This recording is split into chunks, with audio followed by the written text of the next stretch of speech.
Bonsoir tout le monde. Eh bien, écoutez, aujourd'hui on se retrouve pour faire une vidéo qui m'a été inspirée par Christophe du réseau de PSX.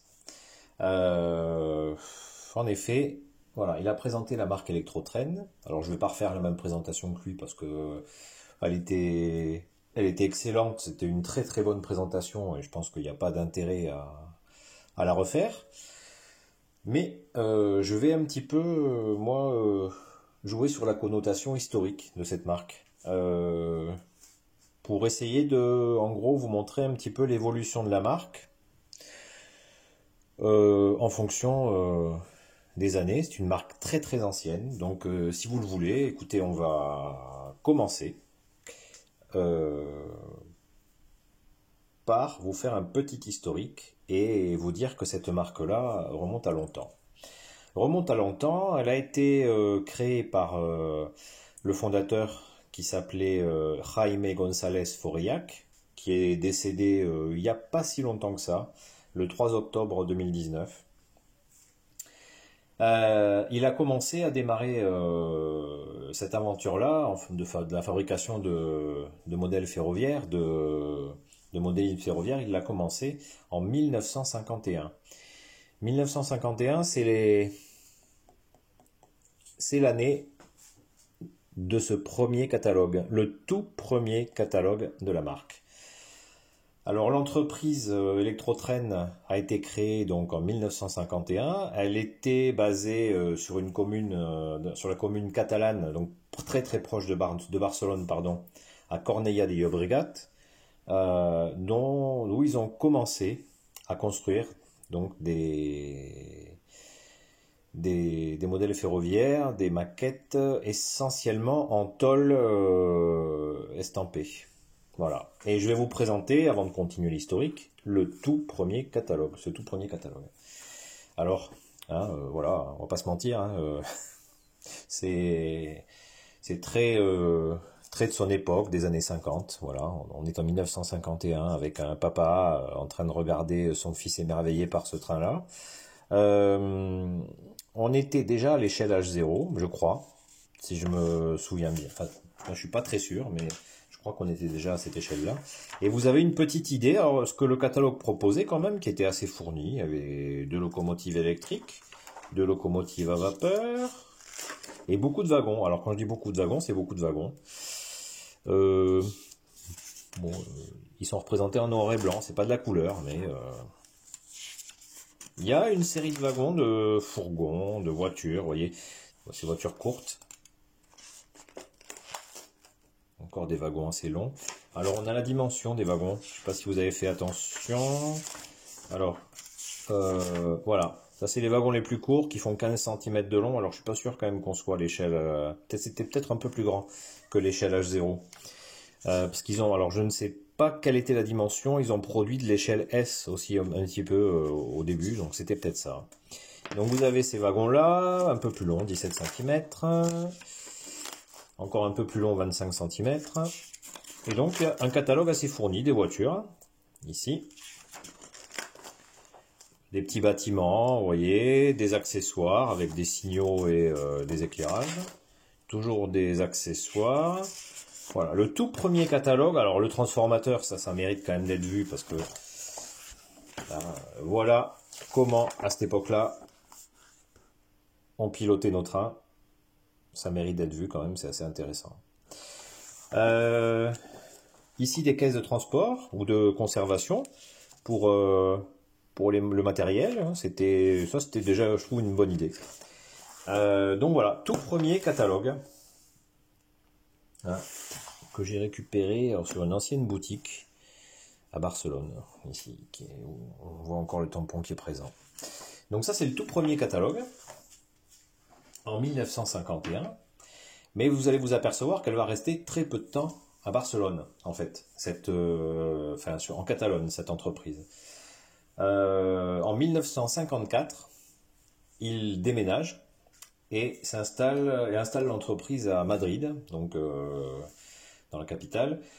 La production sera située sur la rue Antonio López, où on commence la production de modèles métalliques à l'échelle H0 et à l'échelle S, avec des inscriptions et sous forme de décalcomanie à l'eau, hein, donc du matériel comme, enfin, voilà, c'était pour l'époque, c'était ce qui était utilisé, mais voilà, par rapport à maintenant, évidemment, ça ferait sourire. En 1957, l'entreprise abandonne l'échelle S pour ne se consacrer que à l'échelle H0, uniquement et définitivement. Elle commence à cette époque-là aussi à rajouter quelques pièces en plastique sur les wagons pour améliorer les détails et augmenter le détaillage. L'année suivante, en 1958, elle présente le premier catalogue de voitures et de wagons à l'échelle H0. Donc je pense, à moins que je dise une bêtise, mais là je compte sur vous pour me corriger, que le catalogue de 1951 était un catalogue à l'échelle S, certainement un peu plus grand. En 1959, un nouveau déménagement se fait, bon, beaucoup plus facile que le précédent. Il reste sur Madrid, mais déplace le lieu de fabrication à la rue Juan Pradillo, où s'installe la première machine d'injection plastique que possède l'entreprise, et qui permet la fabrication de modèles avec un châssis métallique et une carrosserie en plastique. Alors, châssis métallique et carrosserie en plastique, ils vont utiliser ce mode de production pendant de très nombreuses années. En 1961, ils abandonnent la production en métal et fabriquent intégralement toutes les voitures et les wagons en plastique. Pour les nouveaux modèles, puisque vous allez voir que des modèles qui sont postérieurs à 1961 vont continuer à être produits avec quand même un châssis métal. Donc je ne suis pas sûr que l'historique que j'ai retrouvé soit totalement juste, mais bon, ça c'est un détail. Pour les puristes, excusez-moi d'avance. Hein. En 1965, apparaît la première locomotive électro-train. Il s'agit d'une locomotive à vapeur, une 120, de la MZA, qui était une compagnie antérieure à la Renfe. La MZA, ou d'ailleurs on la verra dans ce catalogue-là de 1970, où elle est reprise. Mais avant de pouvoir consulter ce catalogue, 1965 aussi, j'aimerais vous montrer des modèles qui vous donnent une petite idée de ce qui était produit donc à cette époque-là. Alors, je vais commencer par ces deux voitures Costa qui, pour l'époque, écoutez, alors non, hop, autant pour moi. Voilà, ces deux voitures Costa, vous voyez, pour l'époque, toutes les deux en version MZA, donc pré-Renfe. C'était des voitures avec un aménagement intérieur, et je trouve, personnellement, avec un souci du détail, déjà pour des voitures qui ont 60 ans, un souci du détail intéressant. Vous voyez là, ici, quand même l'aménagement du châssis est assez intéressante. La prise de courant, parce qu'il y avait un éclairage intérieur aussi, qui fonctionne toujours, hein, sous forme d'ampoule évidemment. Bon, pas d'élongation, ça n'existait pas à cette époque-là. Bon, les freins n'étaient même pas évoqués, mais bon. Je trouve que voilà. Il s'agissait de voitures qui, pour des véhicules qui ont 60 ans, ne sont pas si ridicules que ça. Très très lourd. Là, évidemment, la vidéo ne vous permet pas de le savoir, mais je vous garantis que ce sont des voitures qui sont vraiment très lourdes. Hein, vous voyez. Donc, voitures qui ont l'éclairage qui fonctionne encore, ce qui est important. Et je vais vous montrer, alors là, c'est pour moi j'ai pas malheureusement ici, vous voyez, les boîtes d'emballage, les boîtes de protection. J'ai deux wagons citernes avec leur boîte d'origine. Alors, évidemment, hein, c'est du carton. Voilà. Et pour une d'entre elles, j'ai même le petit film papier de protection d'origine, estampillé Electro-Train.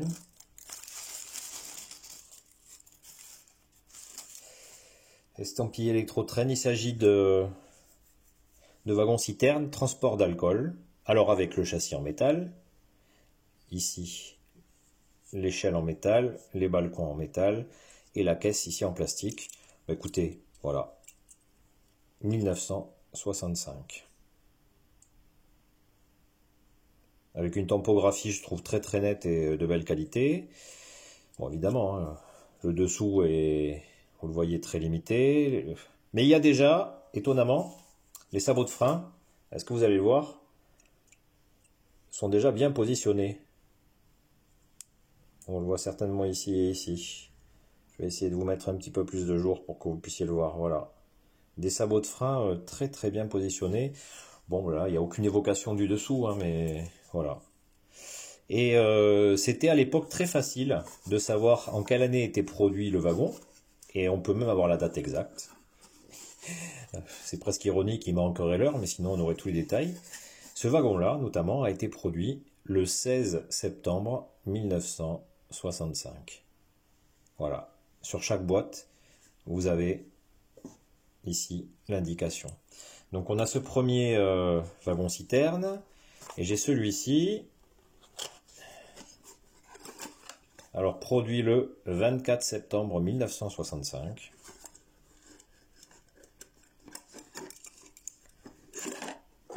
Bon, là j'ai pas de petit film de protection. C'est un wagon citerne, alors vous voyez qu'il est quand même... hein, on faisait juste un changement de typographie, c'était le même modèle, mais un wagon citerne de transport de lait, Central Lechera, avec ben voilà, exactement la copie conforme. Alors on le voit ici, hein, Électro-Train, Madrid, Espagne. Il y aurait juste à changer les essieux, hein, puisqu'en code 75, ça roule pas. Mais c'est un wagon qui a très très bien vieilli. Et on voit que c'était le cas pas que de la marque Électro-Train, mais aussi notamment de la marque Jouef, et je pense de la plupart des marques. C'est que lorsqu'un wagon était produit, ben, il était produit pendant de nombreuses années. C'est pas comme maintenant, malheureusement. Donc là, pour rebondir un petit peu à ça, j'ai ce catalogue de 1970. Alors vous voyez, si pour mémoire, vous allez voir, enfin c'est un fac-similé, hein, 1970, on produisait essentiellement des wagons et des voitures. Donc, toujours avec châssis métal et caisse en plastique.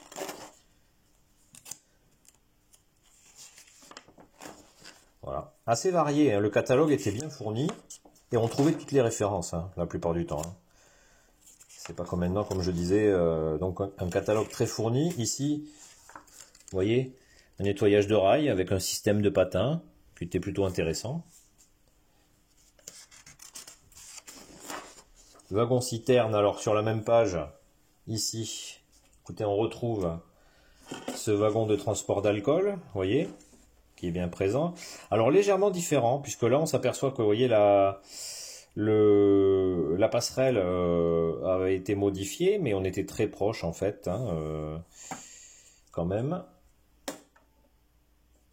Ici pareil, c'était un peu un modèle différent, mais vous voyez, l'inscription Central Lechera Santander, c'est la même.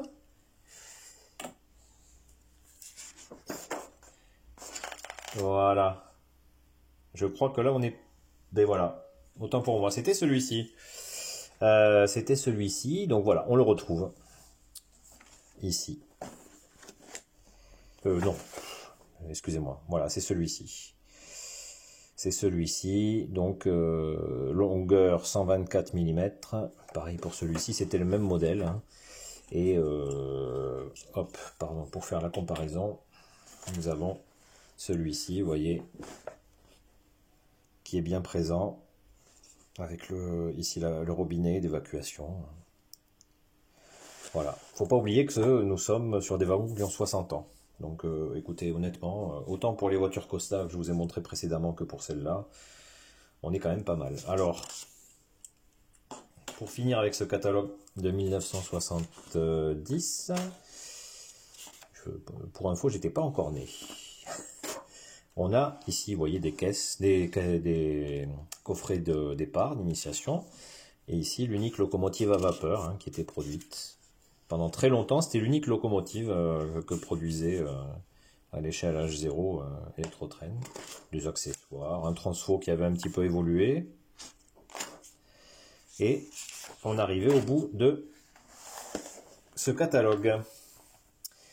Donc ça, c'était pour vous présenter ici les quelques modèles dont je dispose.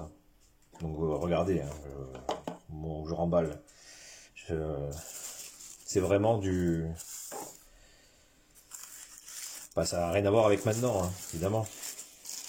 Mais je trouve, ça c'est à titre personnel, dites-moi ce que vous en pensez de votre côté, mais je trouve que pour l'époque, déjà,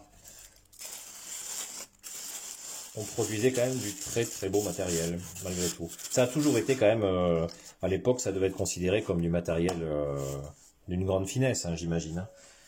Voilà.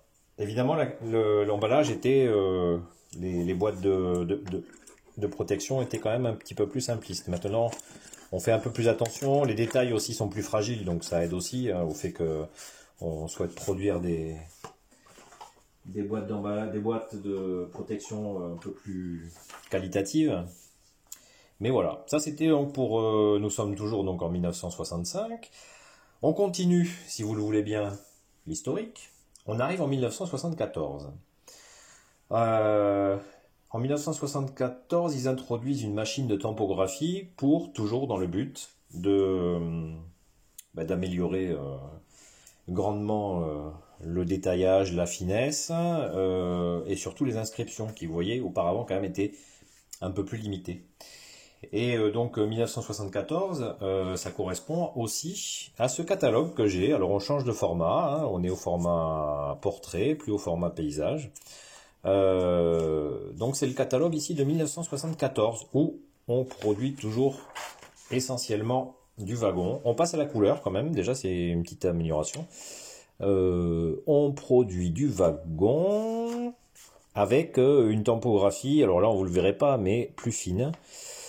Et vous avez, alors ce qui est assez rigolo, comique, c'est que vous avez ici le prix en pesetas de chaque wagon. Donc voilà, on va faire un tour rapide, je ne vais pas vous montrer en détail l'ensemble. Ce catalogue-là fournit aussi des coffrets de départ. Voilà. Et évidemment, au fil des années, on améliore un petit peu le procédé avec des transformateurs qui évoluent de plus en plus. Vous voyez, des schémas de circuit, voilà. C'est-à-dire qu'ils proposaient quand même pratiquement tout. Ça, c'était tout pour ce catalogue-là. On arrive ensuite, donc après 1974, on arrive à 1980. En 1980, il apparaît au catalogue de cette année-là la locomotive 333 de la Renfe. Alors pour les francophones, les Français, cette locomotive, elle n'est pas parlante. Pourquoi ? Elle n'est pas parlante pour une raison très simple, parce que c'est une locomotive purement ibérique, qui n'a jamais circulé, enfin qui n'était pas connue en France, mais c'était la locomotive emblématique des chemins de fer espagnols. Elle a été produite à de très très nombreux exemplaires, et elle a circulé pendant très longtemps, et d'ailleurs certaines entreprises privées continuent à la faire circuler. C'est une locomotive très fiable, donc c'était une locomotive très connue dans le milieu du modélisme ferroviaire, dans le milieu ferroviaire en Espagne. En 1986, l'entreprise redéménage à nouveau. Elle déménage à San Fernando de Henares, qui est une commune de la banlieue madrilène. Cette année, l'entreprise aussi présente ses modèles pour la première fois à la foire aux jouets de Nuremberg. Donc voilà, elle commençait à se faire connaître un petit peu plus. Donc ça, c'était 1986. En 1987, j'ai un tout petit catalogue de nouveautés que je peux vous montrer. Vous voyez, là, c'était juste sur une page recto verso avec les nouveautés présentes, notamment qui pouvaient être présentes en France. Alors nous avons ici ce wagon SNCF. Là, on a un wagon de la Renfe. là aussi. Donc, il commençait à s'intéresser dans le milieu des années 80 à aller un peu vers l'extérieur. On a ici un wagon des DSB, donc du Danemark. Et ici, qu'est-ce qu'on a d'autre? Bon, Renfe, MZA, voilà. Là, c'était donc les tout débuts, on va dire, de l'international pour la marque Electro-Train.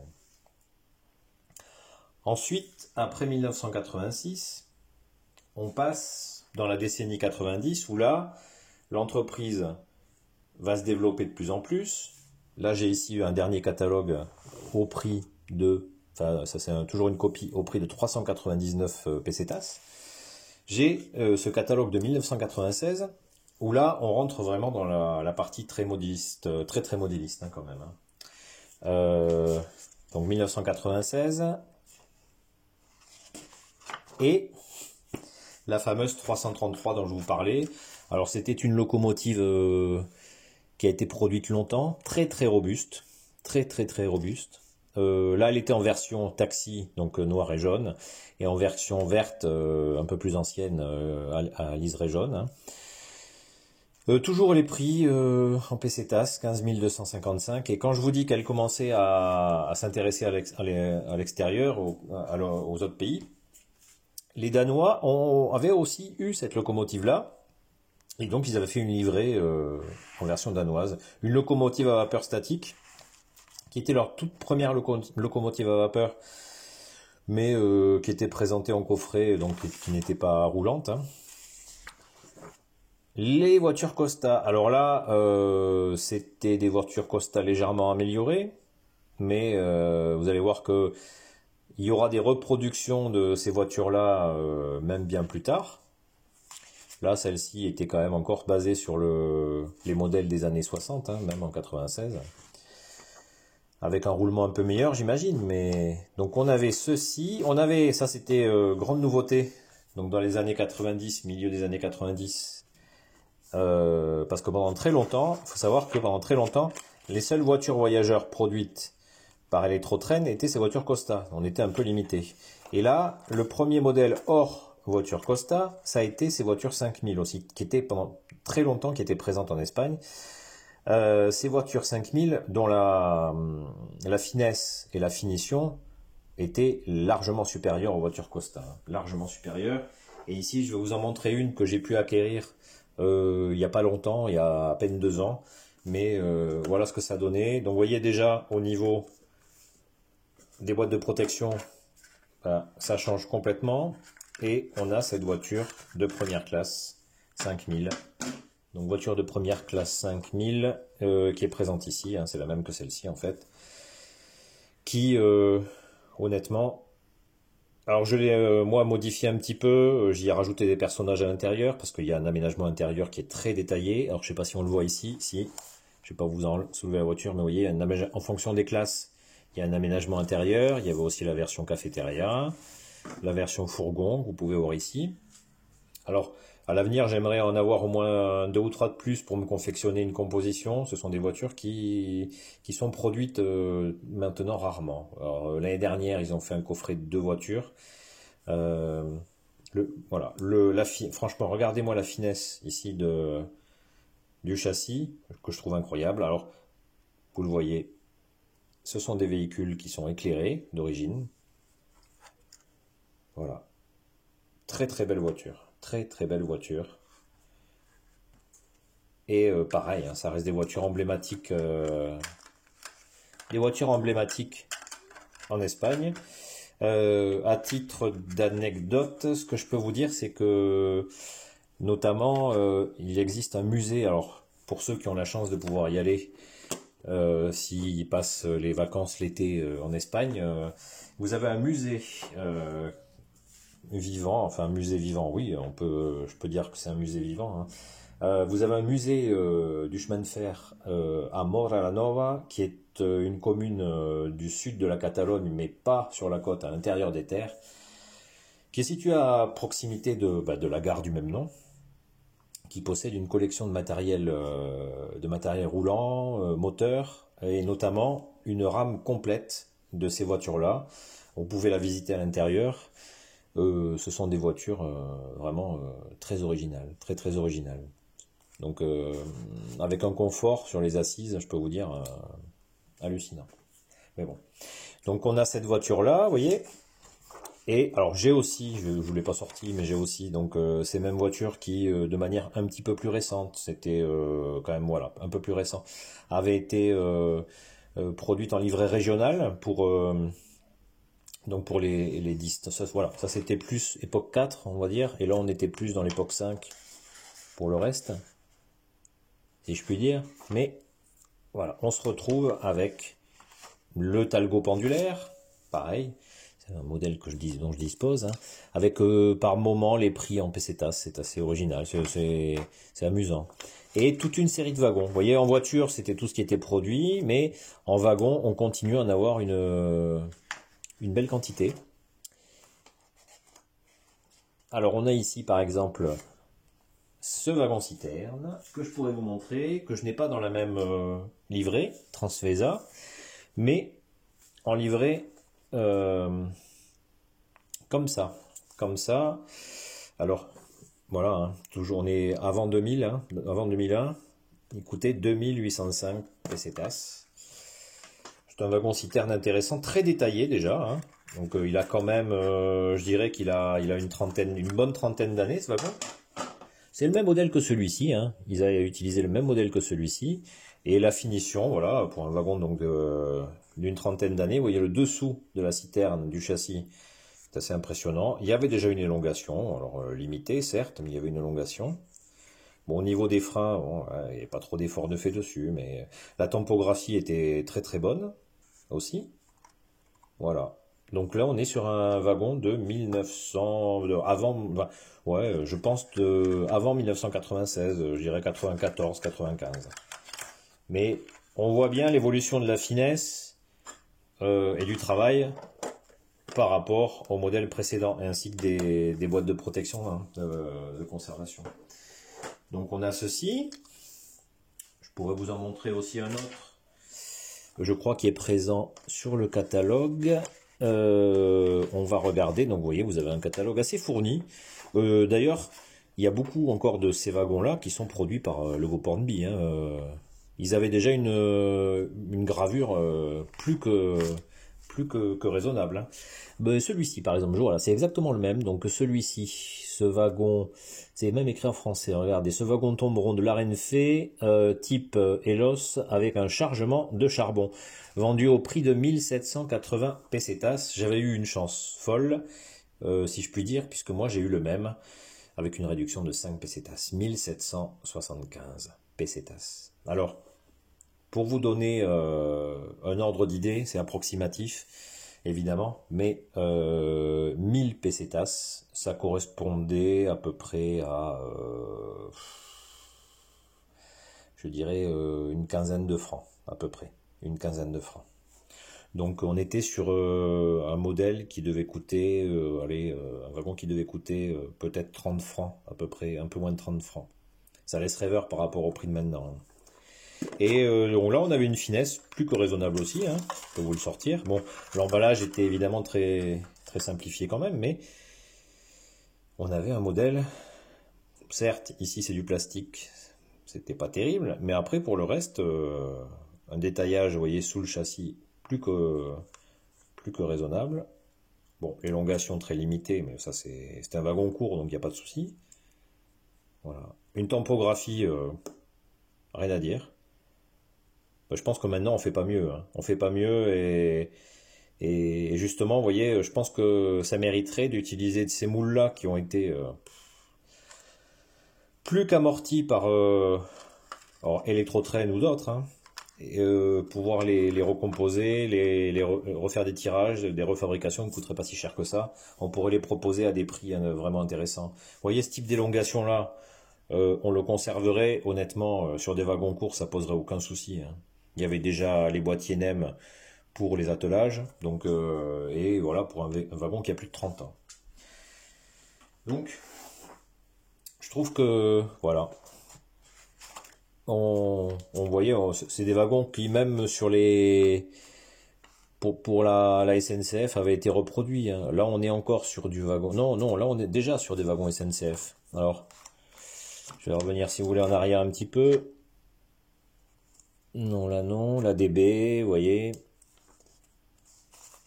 Donc, ils essayaient de s'ouvrir un petit peu à l'étranger. Là, c'était pur SNCF. SNCF. SBB, les chemins de fer suisses, ici. Donc, voilà. Et puis, les accessoires.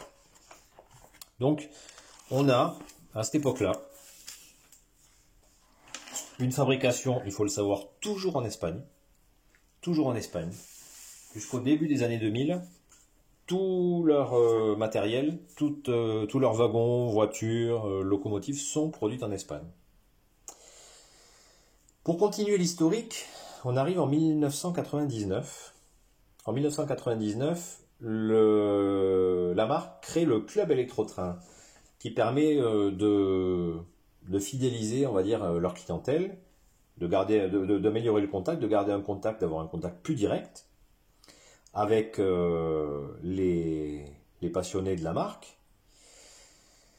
Et il faut savoir que ce club électrotrain, lorsque la marque a été rachetée par le groupe Hornby, ben, n'a pas disparu. Alors c'est bien dommage, j'aurais bien aimé que JOEF propose la même chose. Le club électrotrain, à l'heure actuelle, continue d'exister. Donc vous payez une cotisation, ce qui vous permet d'avoir un modèle exclusif qui vous est envoyé chaque année, différent, pour les membres du club. Vous recevez chaque trimestre, je crois, un catalogue,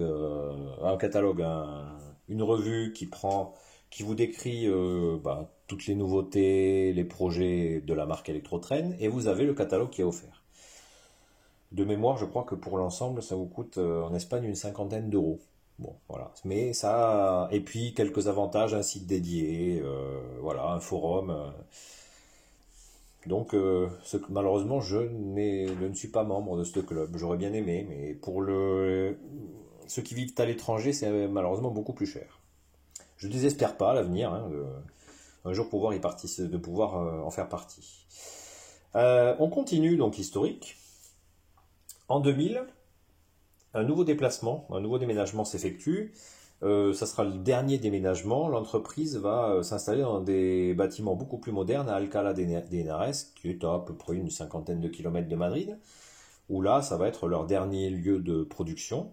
En 2001, les premières locomotives électriques 269 apparaissent au catalogue. Alors ces locomotives électriques, pareil, sont un peu comme les 333 emblématiques du chemin de fer espagnol. Elles ont été très très présentes. Et c'est aussi en 2001 l'année où ils commencent à produire quelques modèles en Chine. Malheureusement, ils vont s'apercevoir que c'est moins cher qu'en Espagne, donc ils vont produire quelques modèles. En 2004, l'entreprise est vendue à Hornby, hein, le créateur partant à la retraite. Il décide de vendre l'entreprise au groupe Hornby. Les premières années, elle va continuer à utiliser et à produire les modèles aux installations d'Alcalá de Henares, mais vous le savez, hein, malheureusement, peut-être 4-5 ans plus tard, elle va tout externaliser en Chine et ça va être, on va dire, de la fin de la production physique des modèles électrotrains en Espagne, mais la marque, à l'heure actuelle, perdure. Elle perdure. Je vais vous montrer, si vous voulez, juste deux petits modèles pour vous montrer ce que actuellement elle produit, hein, par rapport à avant. Alors on a ici, vous voyez, avec un emballage, hein, vous voyez que les caisses de protection sont différentes. Ici on a, hop. Donc maintenant, évidemment, on retrouve un petit peu le même type d'emballage sur les modèles JOEF, hein, tous les modèles du groupe Hornby. Vous avez ici ce wagon de transport frigorifique à bogie. Donc ça, c'est un modèle de 2024 qui est quand même assez récent et de bonne facture, hein, évidemment. Mais en gros, par rapport à la finesse de ce qui existait déjà dans les années 90, par rapport à ça, on n'a pas fait mieux, hein. Et ce modèle-là, alors qui existe aussi en version SNCF, C'est un, je crois, on va dire un G40. Hein. Vous avez ce wagon fermé, ce wagon couvert, pardon, avec une petite particularité, c'est qu'il dispose de feux de fin de convoi. Alors je sais que certains trouvent ces gadgets totalement inutiles,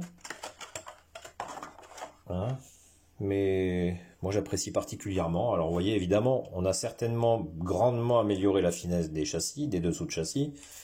Je vois notamment ici, là, aux freins, qui sont absolument une finesse extrême.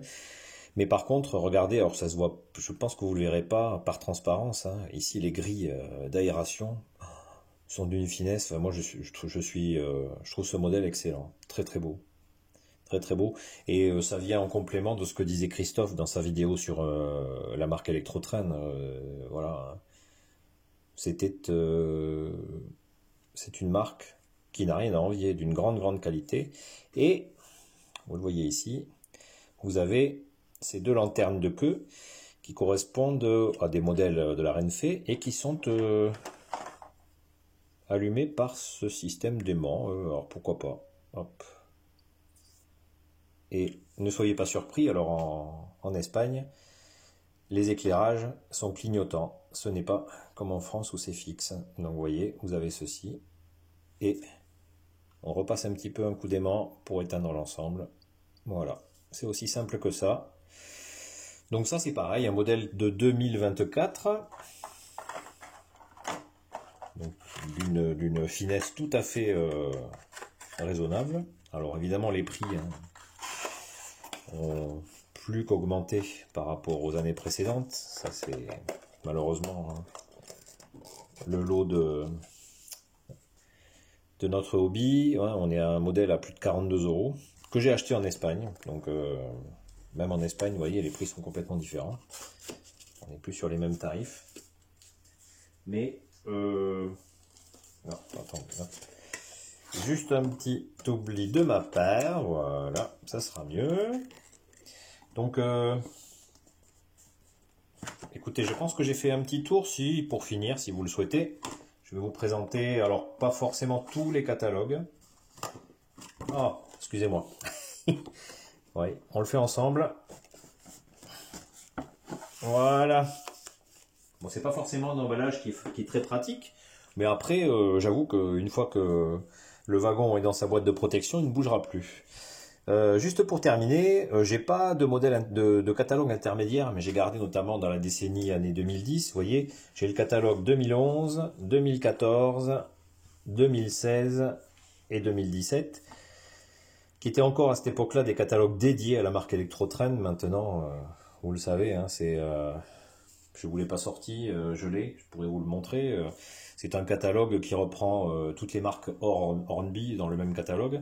Mais voilà, ce que je voulais vous montrer à titre anecdotique, vous voyez, en 2011, où la marque Electrotrain avait un catalogue fourni, on le voit très très bien. Alors, vous voyez, ça c'est le catalogue de 2011 et là on est à celui de 2014, 3 ans plus tard. Regardez-moi l'épaisseur.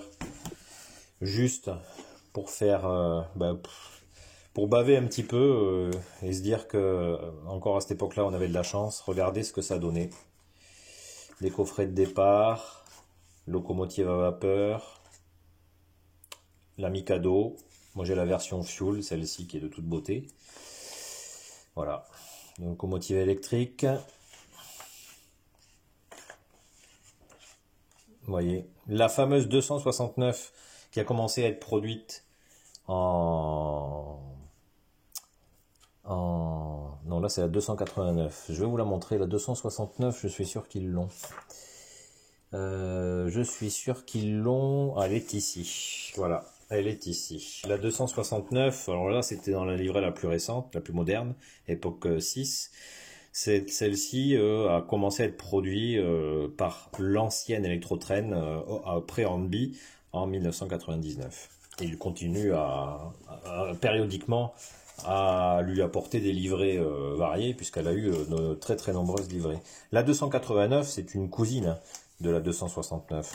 Il y a très très peu de changements, très peu de variations. Donc vous voyez, regardez ces locomotives ici là. C'est une Alstom, hein, qui est une locomotive avec une livrée que je trouve magnifique.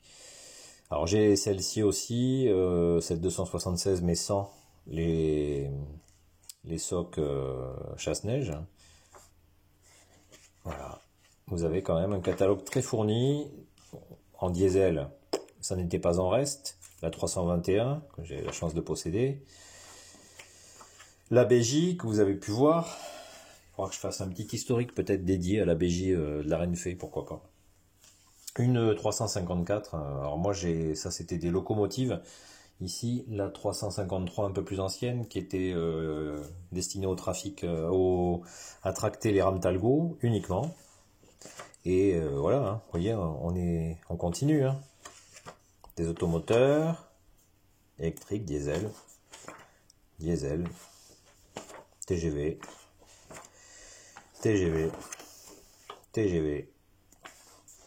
rame Talgo, superbe. Rame Talgo, toujours la rame Talgo.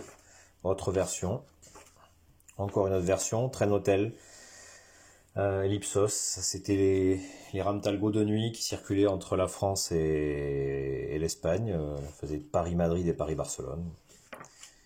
Les voitures Costa, en version 2011. Alors, allez, si vous voulez, pour le plaisir, je vais vous... Si vous voulez, pour le plaisir, je vais vous montrer peut-être, et après on en finira là, parce que la vidéo, ça fait un moment qu'elle dure, la version 1965 et la version 2011.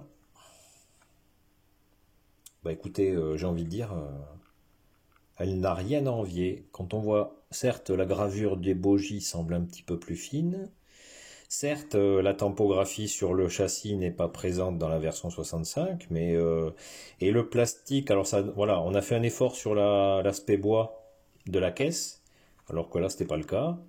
Ici, on a une version MZA en bas pour la version 65 et une version Renfe en haut, mais l'aménagement intérieur est présent aussi. Le châssis, si vous voulez, on va le voir ensemble. La prise de courant est différente, évidemment, elle s'est améliorée. Mais je pense que pour l'époque, on est pas mal. Hein. Voilà. Je ne sais pas ce que vous en pensez, dites-le moi. Parce que même, vous voyez, les balcons, hein, vous voyez, regardez, les balcons sont d'une, voilà, pardon, là, si vous le verrez mieux, sont vraiment d'une grande finesse dans un cas comme dans l'autre. Hein. Bon, les attelages, non, évidemment. Voilà. Donc vous pourrez me dire ce que vous en pensez. Moi je trouve personnellement que on a affaire à du très beau, même pour quelque chose qui datait de 1965. Avec ici, je sais pas si ça se verra, mais il y a même quelques nervures qui représentaient les nervures de bois. Hein. Je trouve ça superbe. Donc voilà. Je pense avoir fait un petit tour assez complet. Alors évidemment, j'ai pas une grande collection ancienne électro-train, mais ça vous a permis un petit peu de voir l'évolution de la marque. Et j'espère que cette vidéo vous a intéressé. Hein. Voilà. Donc les origines, c'était ça.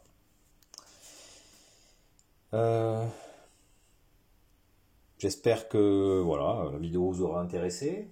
On se retrouve très vite pour de nouvelles aventures. Je vous dis donc à très bientôt, à la semaine prochaine, hein, pour un nouveau sujet complètement différent. On va certainement revenir sur le réseau. Et puis écoutez, merci encore à vous hein, de me regarder. Et puis à très vite.